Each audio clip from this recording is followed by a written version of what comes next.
Hello everyone, today I'm going to show you how to repurpose content with repurpose.io. In order to start, all you need to do is head over to repurpose.io and create an account. Once you've created an account, go to connections and click add new connection.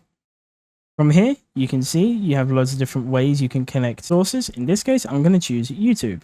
Once you've connected the account that you want to connect, head over to workflows and select create new workflow. From here, I can select the name, then click on next.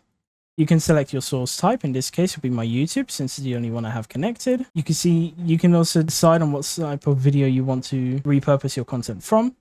In this case, I'll select all videos. Then you can also add an action, which will allow you to either just upload a video or convert video to audio. And then you can choose if you want it to be a full video or a snippet. In this case, I'll do a snippet. And then a destination, I'll choose YouTube in this case. You can choose if you want to add it to a playlist.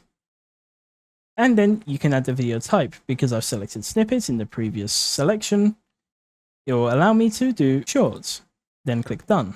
Now from here, you'll see all the different videos that you have from the account that you connected. Find a video that you want to create snippets of and click on the right create snippets. From here, you can see the AI has chosen a specific time for the snippet, and you can click play snippet to show you the snippet and what it will look like. You can create multiple snippets by, for example, clicking on X, or just click on create snippet, and you can choose more snippets to create. And then when you're done, click on the little X, and now you'll see that it's created snippets.